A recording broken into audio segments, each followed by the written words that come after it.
भविष्य या फिर कहें कि प्रारब्ध आपका भाग्य पहले से तय है और उसमें जो जो लिखा है वो होना भी तय है और तय समय पर आकर वो अपनी भूमिका निभा कर भी चला जाता है। जी हाँ, क्योंकि अगर हम लाइफ को देखें तो एक समय तो ऐसा लगेगा जैसे पूरी लाइफ प्री डिसाइडेड चल रही है, सिर्फ इसमें कर्मों का योगदान या फिर कहें कि सिर्फ हम इसमें एक निमित्त माध्यम मात्र हैं।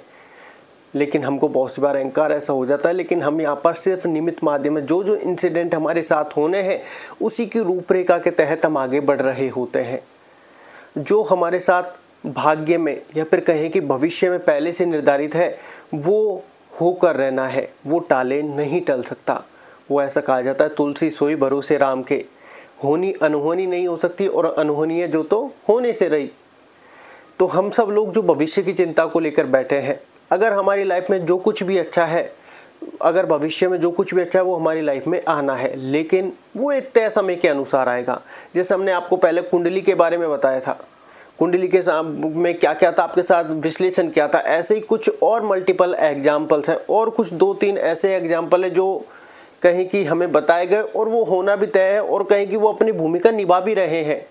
हमने उस पर काफ़ी ज़्यादा सोच विचार किया कि क्या यार ये ऐसा एग्जैक्टली है या नहीं है, कि या फिर कहीं कि एक भविष्य जैसे बता दिया, अब हम उसका वेट करें तो एग्जैक्टली क्या है उसी के बारे में आज बात करने वाले हैं। क्योंकि जैसे हमने आपको कुछ समय पहले कुंडली के बारे में बताया था, कुंडली में बहुत सारी चीज़ ऑलमोस्ट प्री डिसाइडेड थी और वहाँ पर ये एक सवाल हमारे मन में आ जाता है कि यार जब ये सारी चीज़ें इतनी ऑलमोस्ट पहले से तय है तो हमारा कर्म क्या है फिर।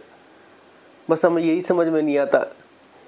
आप सिर्फ एक निमित्त माध्यम मात्र है, ऐसा समझकर हमेशा भगवान को समर्पित भाव से कर्म करें कि हम तो सिर्फ निमित्त माध्यम है। कुछ अच्छा हुआ तो उसकी कृपा है, कुछ हुआ जो आपके अनुरूप नहीं हुआ तो उसकी इच्छा है। लाइफ में एग्जैक्टली हम जैसा चाहते हैं वैसा नहीं होता है, ये बात आपको माननी होगी। और जब आप ये बात मान लोगे तो आपके ऊपर जो दुख का प्रेशर है, जो आप दुख फीलिंग करते हैं, वो ऑटोमेटिकली प्रेशर क्रिएट होने लगेगा। आप बहुत सी बार जाते तो हैं कि यार 50 रुपये का कोई आइटम खरीद लाएं, आप वहाँ पर 500 रुपये की खरीदारी करके आ जाते हैं। बहुत सी बार आप मन बना कर जाते हैं कि यार 5,000 रुपये की खरीदारी करते हैं, लेकिन आप वहाँ पर 500 रुपये के आइटम से ही संतुष्ट होकर वापस आ जाते हैं, फिर कोई और रीजन आपके पास फंस जाता है। लाइफ में ऐसे ही चीज़ें होती हैं। आप करना तो ये चाहते हैं लेकिन हो ही जाता है। आप सोचते हैं कि जीवन भर आपने सपना संजोया है कि ये कार खरीदूंगा, उसके बाद आप दूसरी कार खरीद लेते हैं। आप मतलब बहुत सारी ऐसी चीज़ लाइफ में है। जैसे कुछ लोग राम का नाम जपना चाहते हैं, राम में उनकी पूर्ण श्रद्धा है, लेकिन कोई उनके गुरुद्वारा को उनको कोई और नाम मिल गया।